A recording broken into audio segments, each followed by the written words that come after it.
Today's podcast episode comes from a listener who left a comment on YouTube, and I thought, wow, what a great topic. I don't believe I've ever spoke about that. And here it is from Dogs with Jobs 2531. Susan, I have successfully trained all 4 of my search dogs to bark on cue.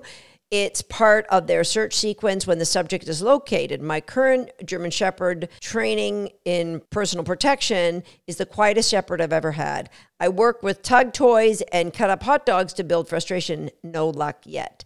Any suggestions? So let's talk barking today.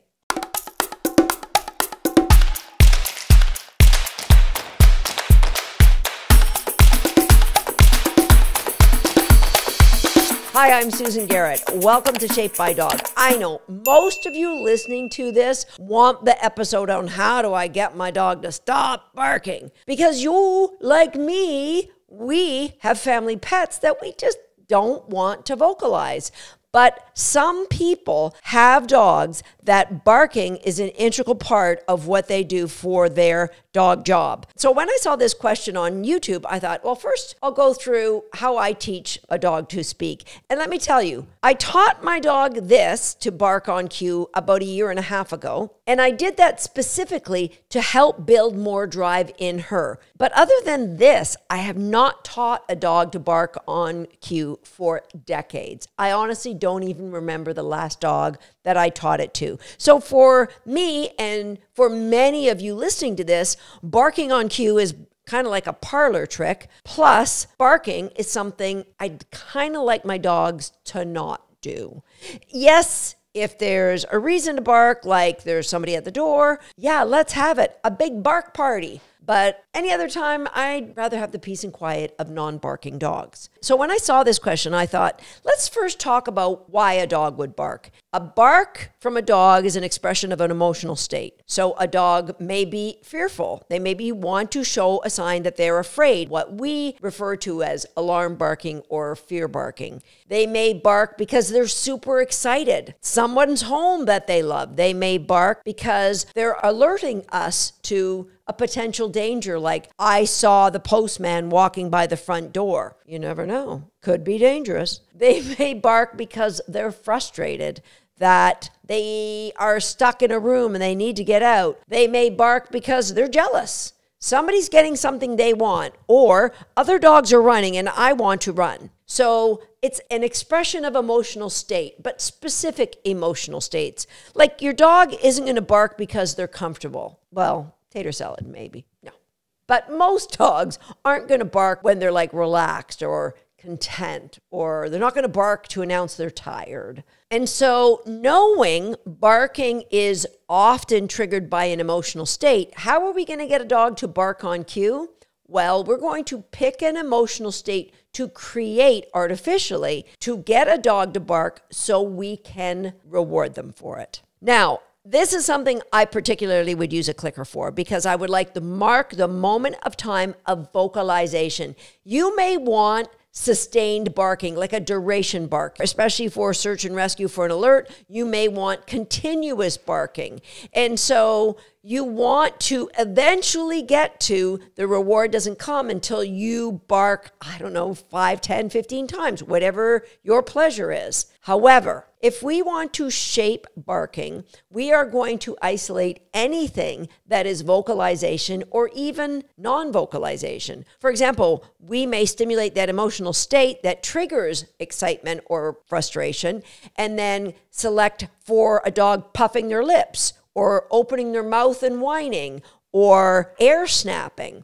All of those things aren't truly barking, but they are things that potentially could lead to barking. So if I had a dog air snap when they're excited and I really wanted sustained barking, I would reinforce that a few times, maybe 2 or 3. Ideally, I'd like to see something in between, like the puffing of lips. Because if you reinforced air snapping over and over and over 15, 20, 30 times, you're probably going to have a much harder time moving on to actual vocalization that is barking. And so know what your criteria is and have a marker before you set off to change your dog's emotional state to get some barking.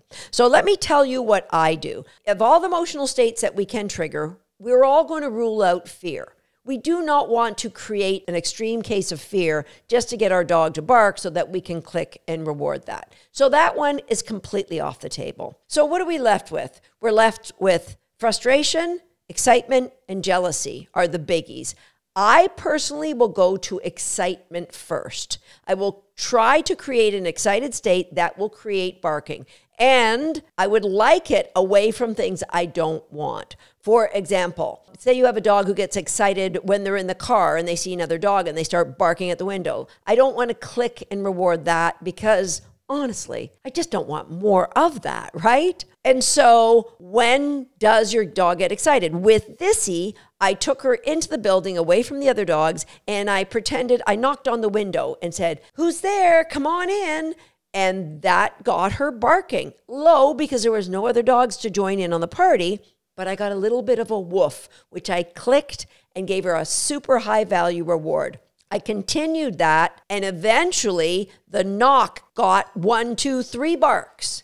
So once I got more than one little woof, like I got the sustained bark because she put, hey, if I use my voice, I get really, really good high value rewards. Once I got to that point, I put a cue on it, and I chose to use the word scary. And that is Thissy's cue for barking, because I wanted her to use her voice to get more confidence, to get more drive, to get more excitement into her life. Now, what if your dog just won't get that excited about barking? I decided before I answered this, I needed to bring in an expert. So I teach barking as a parlor trick. It's like agility. Dog agility is something I know a lot about. So if somebody said, "How do you teach jumping?"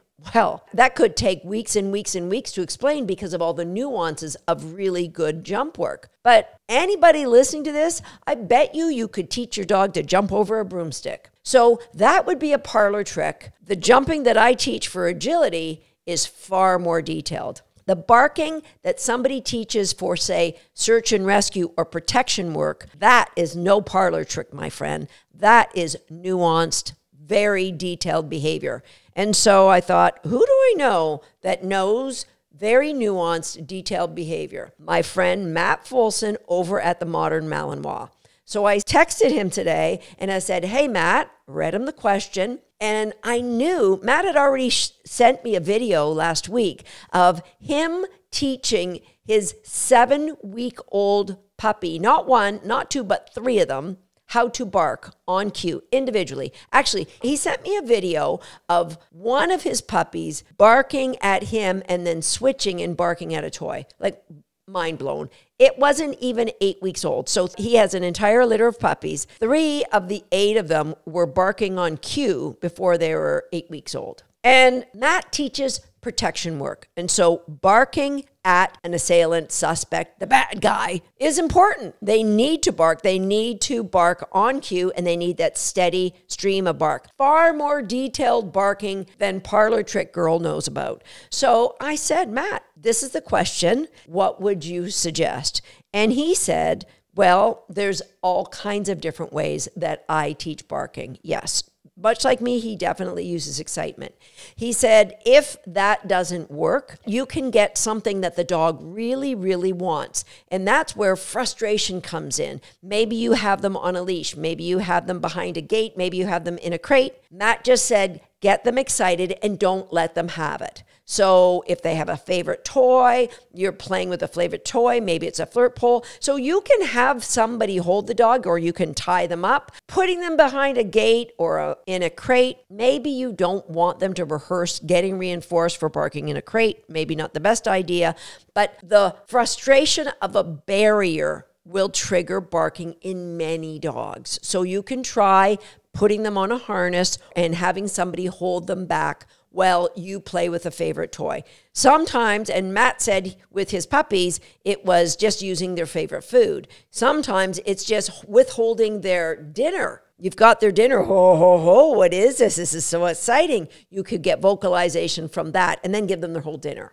Matt said another thing that he will do cautiously is he will take one of the puppies that already knows how to bark on cue, and he will get that puppy barking. And when the puppy barks, he'll reinforce the barking one, but not the non-barking one. He doesn't like to do this very often, and he won't reinforce that barking one continuously because he doesn't want to demotivate the puppy that he would like to learn how to bark. So be careful if you're using jealousy of another dog gets the cookies when they bark, but you don't know how to use your voice yet. Be careful when you use that jealousy because you don't want to demotivate your puppy. I also asked Matt about capturing barking and my reluctancy to do that because I don't want to reinforce my dog for randomly barking around the house.